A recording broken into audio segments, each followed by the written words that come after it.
All right, let's jump right in with a pretty wild idea.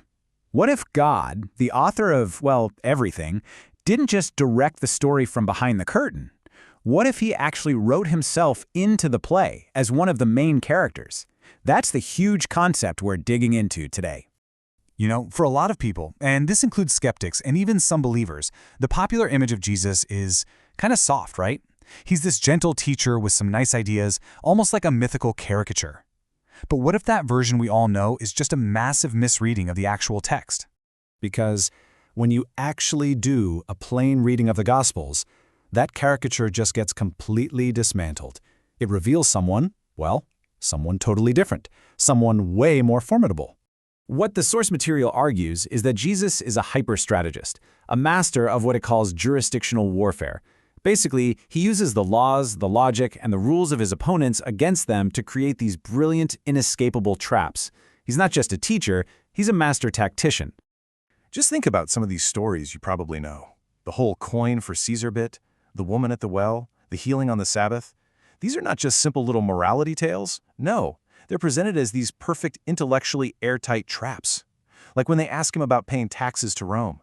He flips it around and forces them into a corner where they either have to defy the Roman Empire or take off their own people. There's no way out. These are moments that show a truly divine intellect at work. So how do we even begin to wrap our heads around this kind of strategic genius? Well, the key, it turns out, is this incredible analogy from C.S. Lewis that just changes everything about how you see God's role in the world.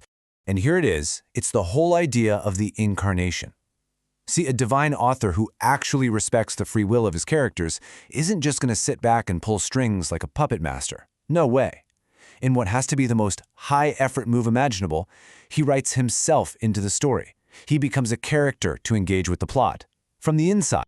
This amazing analogy really sets up a huge contrast. It gives us two completely different ways of thinking about a creator, what the source material calls the low-effort and the high-effort models of God. And when you put them side by side, the difference is just staggering. On one side, you've got your low-effort God, kind of like a cosmic cartoon who manipulates puppets from a distance, snaps his fingers to fix problems, and really just wants some vague belief. But then you have the high-effort God. This is the God who enters the story, who respects the free will of his characters, who actually works within the rules of the world he created, and who rewards people for actively trying to figure out the plot. Okay. So if this high-effort God really did step into the story, where's the proof, right? Well, the argument here is that the evidence is actually baked right into the story itself. It's like a divine fingerprint left on the pages. And this right here is the core thesis. That insane strategic brilliance we were talking about, the inescapable logic, the masterful arguments, that's not just some character trait. That is the signature of the author. It's the proof of who wrote the story. And here's the kicker.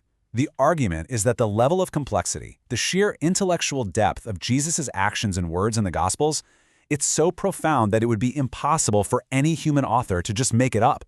The genius of the story becomes the ultimate proof that the story is true. So this all leads to the big question, doesn't it? What does this whole idea of a high-effort God actually mean for us, the people reading this story today? It means this whole thing isn't supposed to be a passive experience. The Gospels are called a closed plot revelation. The story is finished, the plot is set.